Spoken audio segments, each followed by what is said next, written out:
My name is Michelle Sobrino Stearns. I'm the publisher of Variety, and we want to welcome you to Variety and UN Women's panel on gender inequality in the entertainment business. This is going to be an important discussion, and we'd like to thank UN Women for taking the topic head on and for creating the He for She initiative, which you'll learn about today. And we want to thank our charity partner, Frederique Constant, who has made this day possible. And here to speak about the great work they do with women's charities around the world is the CEO and founder of Frederique Constant, Peter Stas.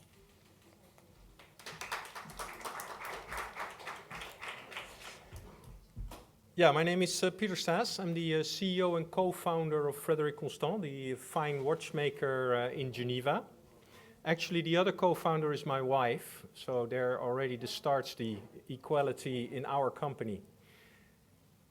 We've always looked at women and men as equal in our company. We have watchmakers, female and male, and in the management, we have quite a 50-50 split, and we've always promoted also equal pay. We've also been involved in all kinds of charities around the world, mostly children-related charities, but more and more also women-related. So we're very proud to be here, the charity sponsor today, for this very important debate.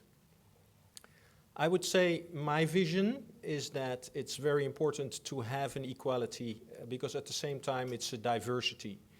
When I speak for myself and my wife, I see very clearly that she is much more risk averse than I am. And I would have taken probably bad decisions, taken too much risk, had she not stepped in and brought the necessary balance. And that's really how we see it.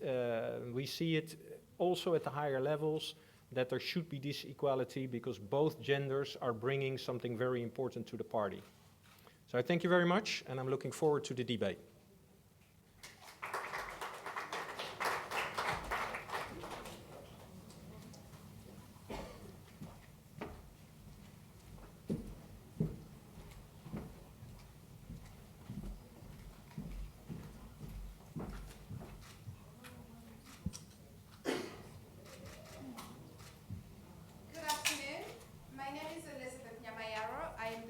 Advisor to the head of UN Women, and I'm also the head of the He for She campaign, which you will learn a little bit about during this discussion. UN Women is the principal organ within the United Nations with the mandate of promoting and advancing women's rights and their empowerment. And our recently launched He for She initiative underscores the important role that men can play to ensure that gender inequality is not only a woman issue, but a human rights issue. My name is Claudia Eller. I'm the co-editor-in-chief of Variety, and I also want to welcome you all today to take part in this important discussion. And now I'd like to introduce our distinguished panel of actors and producers, beginning with producer and actor Salma Hayek, whose new fantasy horror film, Tale of Tales, premiered here at Cannes. Salma?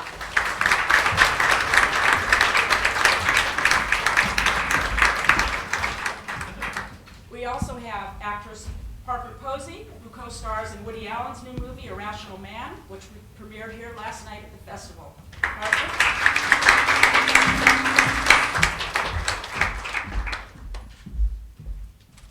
And we have producers Christine Vachon and Elizabeth Carlson, whose new film, Carol, starring Cate Blanchett and Rooney Mara, is going to premiere here tomorrow evening. Please come out.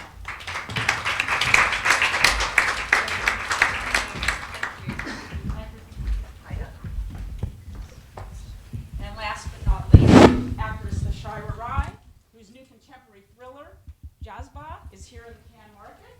We'd love to welcome you. Thank you so much. The purpose of this discussion today is to shed light on one of the most egregious problems facing the global entertainment industry, which is gender inequality. This is meant to be a call of action for the entire international film community to employ more female writers, more directors, more physical production workers, as well as create more stories with female protagonists. This is a very important, timely issue, as we know. Just this week, the ACLU announced that they would be investigating Hollywood's hiring practices as it relates to gender discrimination, which I think is a very positive step forward. The difficulties that women face in forging careers in the film business, both in front of the camera and behind the camera, are increasing. They're not improving. And this is according to a number of statistics and studies compiled by all sorts of industry groups. And Elizabeth is going to elaborate on that. It's not pretty. No, it's not pretty at all. How about this for some statistics? Females comprised just 12% of the protagonists in the top grossing films in 2014. And often, when women are in lead roles, they are portrayed as either the girlfriend, the wife, the mother, and of course, the princess. In addition, they are often portrayed in an over-sexualized way, being twice as likely to be shown nude compared to men. This is, of course, according to the global study, the first ever of its kind, done by the Gina Davis Institute on Gender in Media, which UN Women supported. Other stats, not looking good as well. Last year, only 7% of the top 250 domestic grossing films were directed by women, and only 11% were written by women. This is according to the Center for Study on Women in Television and Film. And over the last 17 years, the number of women directing the top 250 grossing films has actually declined. So we're going to start by throwing out some questions, and all of you, any of you, feel free to chime in, looking for some good, lively discussions. But the first question I have is, given that women have such I think, increased status in the world, in the workplace, it seems to be a real disconnect on how they're portrayed on screen and employed behind the camera. Why do you think this is? I mean, we make up more than half the workforce. We have evolved so much in real life. Why is that not reflected in movies and television shows? Well, first of all, I would say I do think it is reflected more in television shows. Yes, I would agree I do. with that. More than the and movies. I think that that's on both sides of the camera. I think that many more female-driven stories are told, and many more women are behind the camera in television shows. And I think you're right. Why do you think that is so? I think to some degree it's because television right now, at least in the United States, I can't speak for the rest of the world, has become the place where riskier stories are told, more character-driven stories are told, and often those are female-driven. And then I do think that there is something to be said about that television can be a little bit more accommodating to people with families. And I think that at some degree, the fact that most women who have children are the primary caretakers of their children, not all, but most, that does start to get in front of their ability to be independent directors, and really be able to give everything up at a moment's notice, et cetera. Right. Okay. I think that there is another very important factor, and I think that the cinema undermines women's intelligence, women intelligence. It's been doing it for some time now. And so for a long time they thought that the only thing we were interested in seeing were romantic comedies. And women have evolved.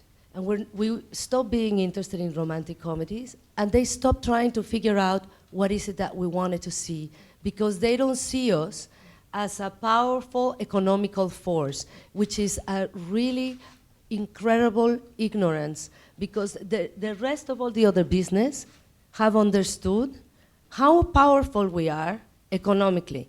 Because Hollywood did not have this business vision, and were not interested in understanding our patterns and what we represent, women stopped going to the movies, and they started watching television. Mm-hmm. And I think this is why television started getting better, because television started understanding that we're smarter. Yeah. And they started catching up to what we do. So now, I hear that Hollywood always being so worried about technology is taking over our business. There is a niche for films for women, but there is no content. They do not make films for us to go to the movies. The movies that could represent who we are or could make us interested are usually now independent films. Right. But because it's not in our powers to go, in our patterns, to go as much to the cinema. We just wait for those small ones to come on television. But if there was something out there that could be interested for us, the problem is that at this point, they don't know what we want to see. And the reason they don't know what we want to see is because they have not given opportunity to the female voices to show what is the evolution of women that is been represented in all the other industries. So when women don't direct and women don't write, and we don't tell our own stories, we stopped going to the movies and we're watching them on television. Right, but well, you say we stopped going to the movies. However, the reality is that more than half of the tickets sold last year were to women, or that's really interesting because women are going back to the movies, especially older women, older audiences. So, but we have to see the male content. Right, we no, still love the movies. Right, or you can see Cinderella, or you could see Frozen. And that's what we were go talking to the about. kids' Yeah, content. That's what. Right. And so- I will tell you why it's raised also, because the new generation has been fantastic. They have found a niche of the younger girls because of books. Yes. So Right. I mean, you have Twilight, you have The Hunger Yes, Games, where there's yes. female protagonists, right? right, Yeah. right, and Or so, Fault in Our Stars. So that's why they see the numbers increase. If we had programming for the X generation, the numbers will go higher. But I think Fault in Stars is an interesting example because my 3 children now, the youngest is 18, so I actually hadn't seen that film, but I watched it recently with my 12-year-old niece and my 9-year-old nephew. And I was very, very impressed by the equality of gender representation in that film. I mean, on a very basic level, the female lead, she had short hair, she didn't wear makeup, she had a normal body shape, she was intelligent, she was not hysterical in any way. She was also the lead often intellectually in the way that she dealt with her illness, and also sexually. The sex scene was very interesting because he, of course, was a virgin, he was very nervous, and she was the woman on top. Literally, she was the woman on top. And the scene was shot from behind when she took her bra off. And he dies first, he calls her, he needs emotional support when he calls from the gas station. All of those tropes that would normally be reversed gender-wise were flipped, and she was definitely empowered in so many ways. And not only going to the he for she, he was allowed to be vulnerable, to be scared about his sexual prowess, to be scared about death, to be scared about so many things, and to show his emotion and to break down in the film. Not things that men or boys, young men, are typically able to do in film. So that is equally as important for male representation. But for me, sitting in that room watching, I thought, here is my niece who's 12, and her experience about these things is being informed in a positive way by this film, in ways that she could never even imagine she's being informed. My nephew, who said, this film's mushy, I don't want to watch it, was then so distraught by the young male dying that he wept and had to leave the room temporarily to gather himself because it was so sad. And I thought, how fantastic is that for him? That he wept It's a and story it that moved he him. was moved by, and he saw a young male being vulnerable.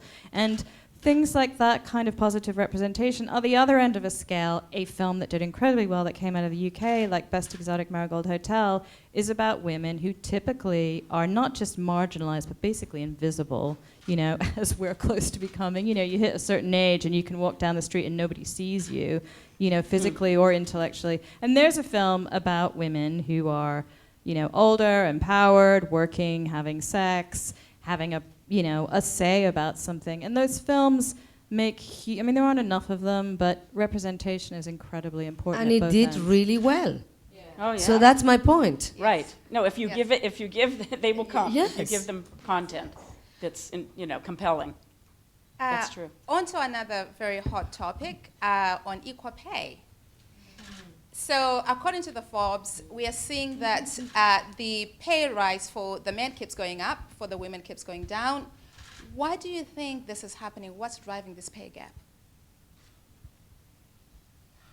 We're all sitting here just going, No, I know. because everybody would definitely like for equality in that area, but I think it'll come back to what we've been talking about and the perceived dynamic. The perceived dynamic in women-driven content to begin with. The kind of investment for actually exhibition of women-driven content. It's true. There are just either we would believe, as all strong women, opinionated women here, that is because of preconceived driven notions. That's just the way it continues to exist, the way the business is designed. So coming down to the writing and the kind of content, when you feel it is riskier and stronger and more interesting content from the women's perspective, it makes for more of television viewing, because there's just the preconceived idea that that's the audience we're bringing in. There is more interested female audience, while you were talking about women who already are probably primary caregivers getting onto behind the camera. The perception is also those are the women who are the audience watching these shows. So these shows will go to television. If it's the kind of subjects or stories where we feel these can be the movies that can be exhibited, they get categorized into independent cinema, niche cinema, because the idea is that's the kind of business it would generate, and hence the business will explain that's how they go about deciding on the pay scale for the female professional protagonist, whether, I mean, we're actors, so we'd speak from that perspective. You would speak from your area of the business. Right, but from our area, Yeah. I mean, it's, and you know, jump in whenever you want. It's just we have to construct and finance our movies based on ridiculous, systems that are in place and don't necessarily work, but are about, caste-driven films and what their value is in essentially European territories. And that value is driven by caste and mostly by male caste. Yes, but that goes back to my point. The big productions where people invest a lot of money in the films and in the promotion of the film, except for this new generation that, thanks to those books that the young girls said, this is what we like, this is what we want to see. We have a harder time finding that voice because there's no content. But except for those, all the big productions are for men, because as of right now is what it has proven that they're gonna get the revenues back. So but how do they know if they never try into a big, 50 shades of gray. Right. Yes. That made a lot of money. Right. It was mostly the women. We went to That's see right. it, of That's all right. ages. That's right. And still they say, okay, next. We don't get acknowledged for those few moments. Right. I mean, Sex in the City, huge. It's again, catering to that demographic, and still it goes unnoticed. They don't go for a second try. Right. They don't realize that we have that power. Well, We're in very masculine times. We're at war. We're in a culture that is so fast, and it's very masculine. And the culture is eating nature. It's overpowering storytelling, period. We have boys in video games. We have girls in video games. The Hunger Games was movies are turned into games now, and it's fast. And we're in a culture of time and not of depth or storytelling or mystery. We need answers. We're becoming like image. It's about the image and the passing of the image, and not about nuance. And it's competitive. I mean, I love the romantic comedy. You know, I thought I'd have a career playing like the best friend to all these. And where's that movie, Selma, of us being friends? I mean, what happened to that, you know? And not just like men against women, but, you know, And it's men loving women and women loving men. And having fun and being interested in each other. And, you know, it's really sad to me that there is this dissension, and I don't understand it, and I think it's, you know, we're also in very ghoulish times, you know. It's very bloody, but it's also indicative of the time that we're living in, and it's sorry to bring everyone down. No, but No, it's interesting. Human relationships are not discussed enough, Right. as what she's saying. They're just more Yeah. games, and we're looking at what would contribute to franchising and then generating more and more revenue, and there's lesser emphasis gradually with more and more success in that area on, as she was saying, talking about the human drama, about Or human romance. relationships. Storytelling. Storytelling. Yeah. There's a new Cameron Crowe movie coming out called Aloha. We're doing a story on it, and the studio is when we said, oh, it's interesting because romantic comedies have really receded. They've really, you know, practically They disappeared. don't make them anymore. How refreshing! And you know what they said? They said, please don't call this a romantic comedy. Yeah, I mean it's to your point, which is that, you know, somehow that's off limits. That's like that's box office poison, which is really sad. I watch a lot of TCM and Turner Classic movies, and these movies from the 40s, like Adam's Rib or here's Girl Friday. There's so much wit and joy, and it's so rare that I see that in movies now, this kind of play, this kind of chemistry. So we cast these movies based on how much money these actors made in their last film, and we're not casting on chemistry between women and men and women and women, and the storytelling and the movies and the style has just gone out of style. I think there is a healthy, very healthy independent sector, and I think certainly the fact that, you know, women do make up 50% of the potential audience and 50% of the economy, and eventually it will be fully exploited because it just has to. I think that is the way that things I eventually. think it's inevitable. I do think that we will get there. I think the changes that you see in younger generations, and they'll bring about change. And I think that what women have done, you know, whichever marginalized group has done, is that you stand on the shoulders of the people who have made strides before you. And let's not forget, it wasn't that long ago that we didn't have the vote.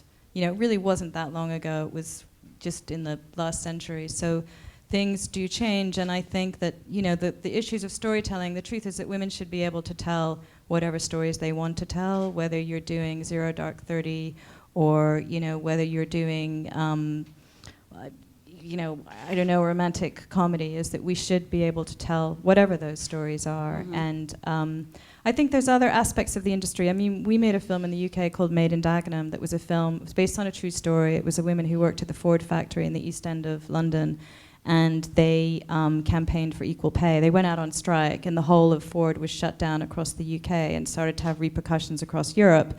And it did lead directly to the introduction of the Equal Pay Act. Now, when that film received its rating in the UK, it got a 15 certificate because there were 10 fucks in the movie. I don't know what the number was, 6 or 10. And Social Network, which is a film that I loved, a fantastic film, but it received a 12A certificate. Now, I thought, well, if you want to take a whole generation of young girls and teach them about the history of equal pay, the fact that we still don't have equal pay, and see a film that is about a group of women and based on a point of silent history, most of women's history is silent history, you can't take them if they're 12 or 13 or 14, but you can take them to see Social Network, where, you know, most of the women have, coke snorted off their stomach. I mean, it's a great film, I love it, but there are issues like that. You know, the censorship bodies need to think beyond the word fuck. And that needs to help us too in the fight towards gender equality in the industry. Actually, Claudia, you had an interesting question as well in terms of funding of female-produced movies. Right, yeah, I was, exactly, which is, I mean, this is really scary. I'm gonna read, okay, so Business Week and the New York Times both recently had articles that talked about the difficulty that women have in financing movies, right? So in the Business Week piece, a Florida-based female investor, speaking at the Sundance Festival, I believe it was last year, said that she, quote unquote, automatically passed on funding a movie with a female producing team because I just feel like you can't trust a woman you don't know, but you can trust a man, okay? Okay, New York Times article, producer Cassian Elways, he acknowledged that the moment you mention to a foreign sales company that you have a female director, quote, you can see their eyes start to roll.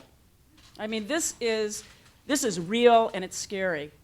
What are we going to do about that? I mean, do you find that even in the independent community, you mentioned how difficult it is to get funding for movies that have, you know, any females behind the camera, in front of the camera? I mean, look, we've been making female-driven content for a long time, sometimes with female directors, sometimes with male directors. I would say it's you know, if I had to sort of like parse it out, you know, of like, you know, what is it like to do what Liz and I do? I mean, sometimes I laugh and say, you know, I'm so used to being patronized that it doesn't really bother me anymore. You know, like I have, like, I just kind of you just go ahead on and take it in stride because it's part of the job. Right. But I say that without wanting to feel, but I don't want to say, you know, we've made extraordinary films, both of us have, and and some of them we've made together, and we've, you know, I feel like we've been able to make those kind of movies. You know, it's a difficult terrain. Right. But I think also probably in most professions is you stick with your team and you choose your team and you choose people who share your aesthetic, who share your politics with a small p. I have to say that, you know, we work a lot, particularly with Hamway International Sales, Film 4, BFI, and we're making a film now with Lone Sherfick. Christine's worked with Lone Knows Her well. We're doing a lot of female-driven content as well. I haven't encountered that from the people that we choose to work with. However, I was recently with a great friend who was, I'm not going to mention names, a high-powered executive, and she was with the owners of her company, and she said they came out of the room, and I quote, the male said, "You could smell the dried up eggs in that room." Now, we laughed though. We was on a trip. It was a high-powered producers, high-powered head of a new sales company. And I thought, this is great, because we laughed and laughed. And I thought, you know what we should do? We should just bottle a perfume and we should brand it. Selma, let's do this, called Dried Up Eggs. And let's just take that as our own. I mean, how funny is that? Isn't that great? Okay, but I'm gonna ask you a question, because it's gonna take me to my next thing. Even when you have produced these movies, when there's a strong female lead, how difficult it is to get the big stars, the A-list actors, to accept to play second to a... It's really hard. And I think we need to talk about this because nobody talks about the responsibility of the leading actors. And I think it's very sexist. Number one, they get approval of their leading lady. No, the director cannot do it on... I've been on movies where the director really wanted me. Right. But the dude didn't approve me, and I got kicked out. Wow. And you know this happens all the time. Then the script. You know, a lot of the times, there is this thing where there is a part that was semi-good that starts dumbing down, or that when you get in the movie and you start to make it better, they're not cool with this. She was funny at first, and then she lost her humor and turned into an action star. Oh, I mean, that's wow. happened too. Yeah, you know? yeah. You get a character, and then they water they water her down. They do have control over this too, and they don't. When you have once you've gone through all the hurdles and finally you have a movie, but you need for the financing the guy, right? Right. Look, when we were making Still Alice and we were trying to find Julianne's, you know, co-star, we were always like, ugh, it's not Still Alice and John, you know? Right. But I would say, you know, like, kudos to Alec Baldwin for stepping in. Yes. you know, he really was like, this is a great part, And he's I always wanna been one of the support few. Julia. Right. And But he's one of the he does few. it a lot. But we had on 2 films that we've done together, Mrs. Harris for HBO. You know, it's called Mrs. Harris. Right. So you have to find Mr. Harris. And again, to give Ben Kingsley's due, same thing. I love Annette. I want to work with Annette. This is a great project. And the same thing on Carol. It's called Carol. You know, Right, you I have was to gonna find ask you Mr. about Carol. I mean, how difficult was it to get that film cast and financed? I mean, this is not only 2 women, but 2 women who fall in love with each other. Not exactly your, you know, mainstream theme. How difficult was that? You know, it's never easy to raise the finance for an independent film, and the way we do it, we package them together. Again, it's a team that we're both familiar with, that we've worked before. They're hugely supportive of our projects, and to be honest, it's it's pedigree. It's Todd Haynes directing that movie. Christine and Todd have a long and formidable track record and have made some of the most important films of this in the last century. I hate saying the last century, but it's true. And you know, Kate Blanchett is top of her profession, Rooney. So it was a project that excited everyone. I mean, certainly there's a question mark. It's female-led. It's a lesbian drama. It's a romance. You know, will it cross over? And we shall see. You know, the film is here. It's playing tomorrow night. There's a huge weight of expectation, which we're trying to manage, which is nerve-wracking. It's an intimate, beautiful, beautiful film. But I think that will be interesting for all of us to see how that movie plays out. We're both incredibly proud of it, and I don't know, someone asked if it was a gay story with guys, would you have raised more money? Perhaps. I don't know. I don't Maybe. know. That's a whole No, but prestige is great, but it can only get you so far. You can only do prestige as long as you're within a budget, okay?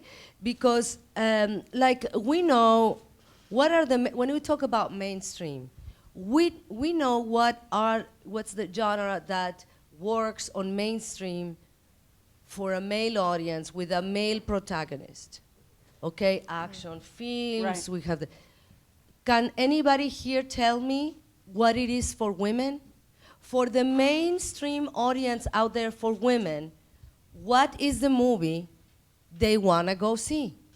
This incredible financial force in the world, what is it that it's being mainstream for them? Nothing. So if nothing is done for mainstream, then how do we know what is the value of a female actress? Our pay can never go up because we never 'Cause it's get never the gets tested. opportunity Never gets to tested. show what can we bring as revenue into the system.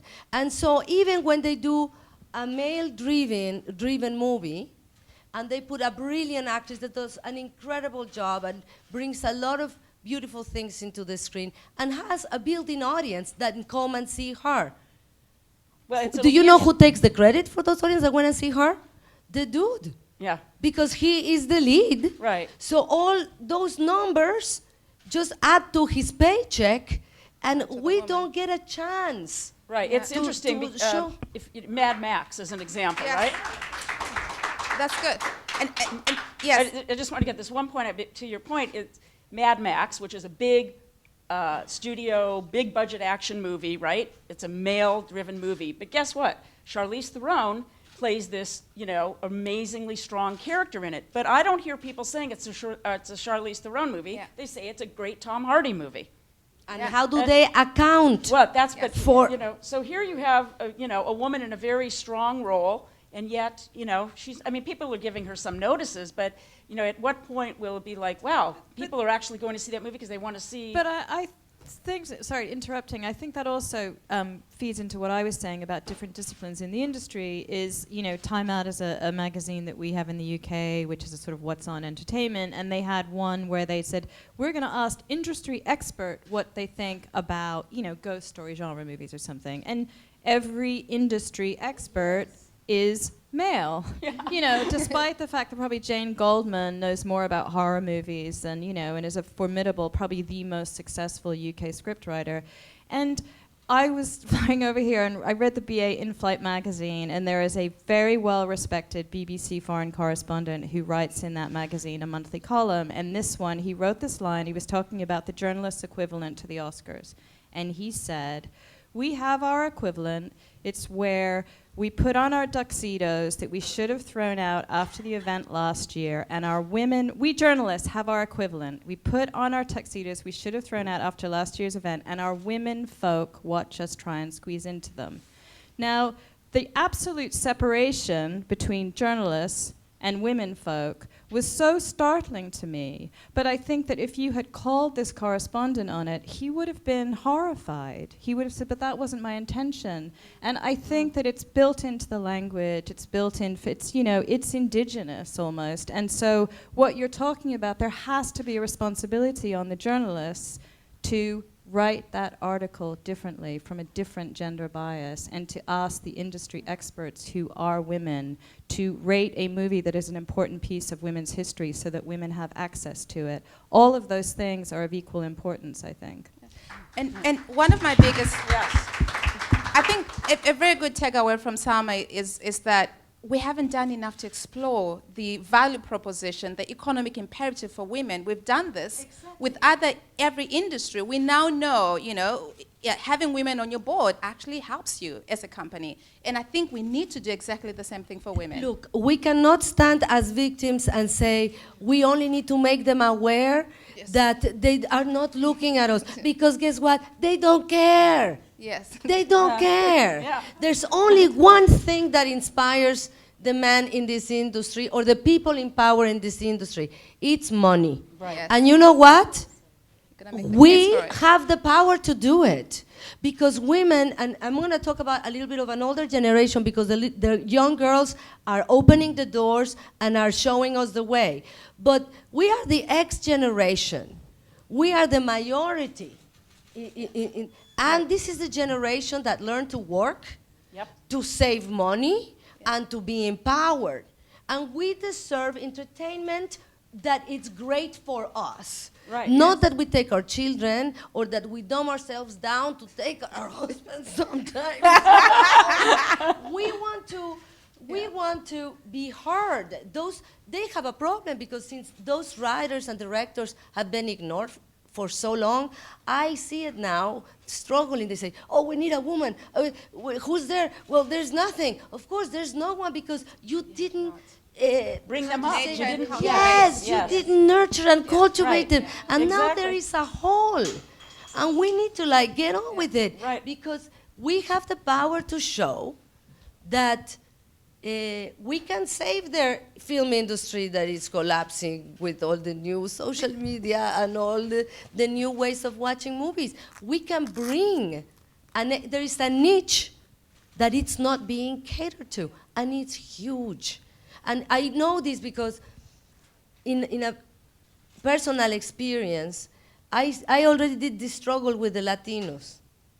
Mm-hmm. And I will tell you, even the racist people, there's only one color that they are blind to. That's green, the dollars. Once they see the dollars, they go colorblind. Right. And one of the ways I got Ugly Betty on the air as a producer, when it was like one project after another, no matter what Latino thing. This I was trying to do Latino and woman and not sexy and pretty and 1 hour comedy. It was like the ultimate no for something like that.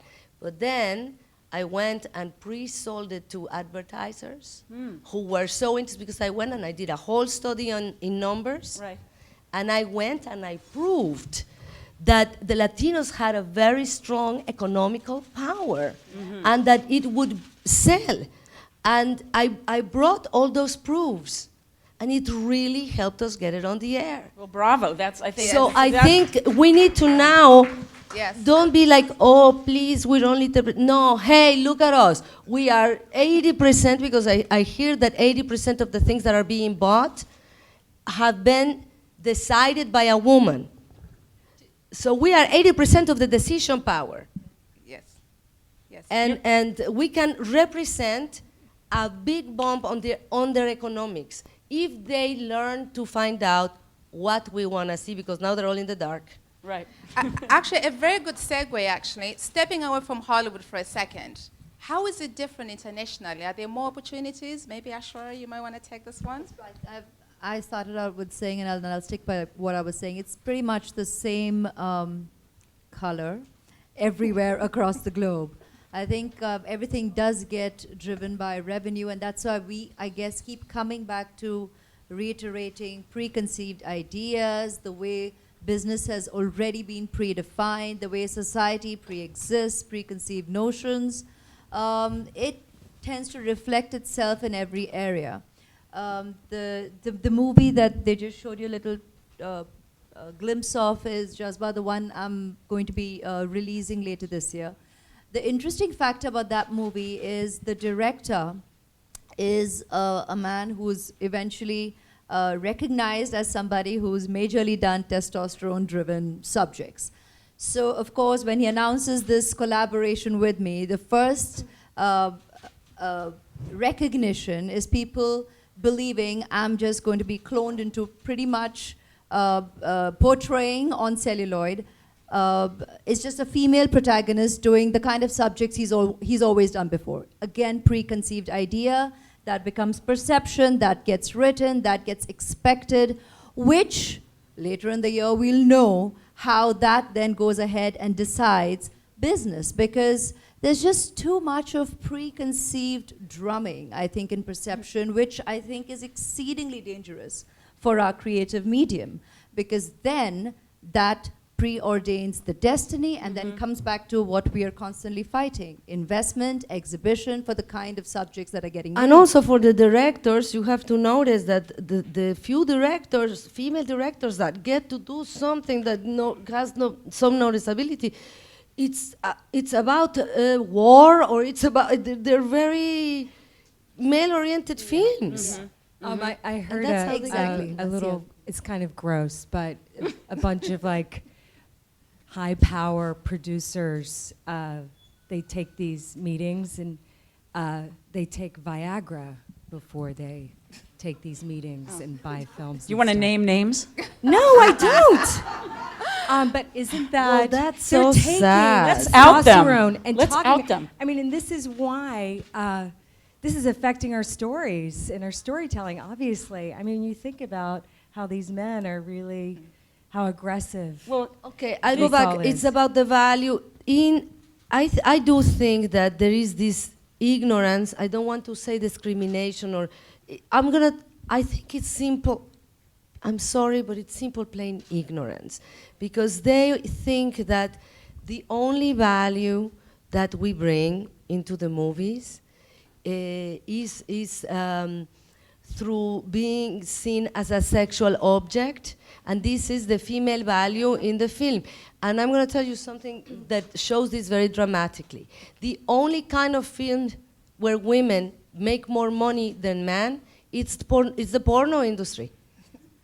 No, it's funny, Yeah, but it's not that's- funny. No. The only place where we make a lot more money than men, it's porno. And it's simple ignorance. Back, we have changed. We are different. We have the power. We need to let them see it. do you? Go ahead. No, what I was saying is when a subject gets made, my questions that I raise more than a fight is, why is it that interesting, strong, female-driven subjects have to be categorized into independent cinema? Or why should that be looked upon as niche cinema, or as cinema that will find only a certain it degree can of only be done for exhibition a and certain finance? budget. Yeah. Don't you think Why? there's a connection between the fact that there's only one major movie studio headed by a woman right now, Donna Langley at Universal. There are no female heads of any of the major talent agencies in Hollywood or the TV networks. I mean, Dana Walden at Fox shares the job with Gary. But I mean, I think there's definitely a connection there. I mean, women are not at the top running those big, giant corporations, those media companies. And I think there's a And many times when correlation, they no? get there, in order to survive inside, they have to operate like men. But I think that's the thing, is whether it comes from the top down or the down up, I think that doesn't necessarily determine the outcome, because I think your point is a valid one. And I do think that the term ignorance, like I was saying, that separation between journalists and women folk, there's a story that in Tina Fey's Bossy Pants, which I absolutely love, and she tells this great anecdote when they're having their creative round table and they're doing a sketch on, you know, products that seemed incredibly modern at the time, you know, in the 60s or something. They said, wouldn't it be funny to do sketches now on what we used to do? The electric carving knife, you know, how revolution. Do you remember the can opener that sprung up from the countertop, the electric can opener? And she pitched this sanitary towel that you had to wear. I mean, even I'm not quite old enough, but you had to wear a belt and then you safety pinned it in, and it seemed so radical. And she said the team, it was just her, an all-male team, and they said, that's not funny. She said, no, it's really funny. We had to put pins in, and we had to wear a belt, and it seemed so modern. It's just not funny. It's not funny, Tina. She pushed, and she fought, and she pushed, and it was, of course, one of the great Saturday Night Live sketches, and everyone thought it was hysterical. And they just didn't know that was funny. Why would they? You know, guys don't wear sanitary towels. Right. Yeah.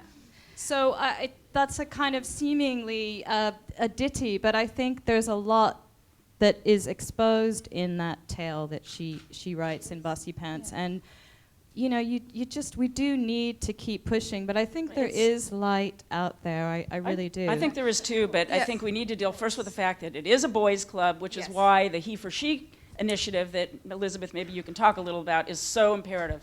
Well, exactly, and I think, you know, as we wrap up, I'm being told this is the last question. As we wrap up, I think we wanted to have a call to action.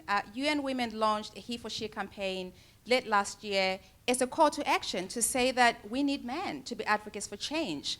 We know that Hollywood is the boys' club. How do we rally them? How do we get them to be he for she? How can we mobilize them? I think Why I don't you said say it. some? I think Yes, I said know you it. say that. It's one way, you know, you can mobilize them, and once they start seeing that, they go towards result. Yes. Once they get the result, they start seeing the process differently. They work the other way. Yeah. And they're also really afraid to lose their jobs. Yeah. And also, Because it's they not- assume it's a zero-sum game, right? When women get power, it's a zero, and it's not that, actually. And we're asking for equality, not to be more dominant. Right. No, yes, but they also, it makes them less creative. So they just keep repeating what they keep repeating. And there's an evolution. So in a friendly way, not like, oh, you don't look at, you know. No, in a friendly way, say, hey, guys, there's money here. Look, we are fantastic. We earn our own money. We have our own opinions. We choose what is That's the bought language in they the know. That's the house. language they understand. And they're gonna say, "Oh, really? Great! You know, let's do some business together." But that is the bottom line. If the movies make money, Right. that's Yes. the bottom It's a line. Right. business. But the good news, what gives me a lot of hope, is that we are in a position of power. Yes. You know, we just have to find what is it that we want to see, and we have to support it. And who can give us this point of view? Where are the people? You know, I am so grateful for gay men, because it's the only thing that has made us survive a little bit. You know, if it wasn't for Tennessee Williams or Pedro Almodovar, it would be even worse. They sort of have been able to take our voice and sneak it in there, you know, dressed up in a suit. But there are things we want to say. And even for the poor writers that are struggling out there, the female writers, I don't know how much they question themselves really what they want to say, because they're struggling so hard to see what can I write that can't get done. Mm-hmm. Absolutely. And that's where we need to invite them to have an exciting adventure into a research and a discovery, and to take some chances that maybe at the beginning it's going to be bumpy, but there's money on the other side of the hill. Right. I mean, look, I don't think it's a coincidence that there are no men on this panel, and it's not for not trying. We did try to get some males here to get their perspective. I thought it was going to be just us. Well, I wasn't going to replace any of you with men, but we were hoping to have a few male voices. And let me just say that, I mean, this was a fascinating discussion, and I really appreciate it. And we hope next year that you will all come back and that we have a few boys up here with us, because again, their voices are important too. Thank you. Thank you all so much. This was really, really Thank you. fantastic. Really appreciate it. Thank you all.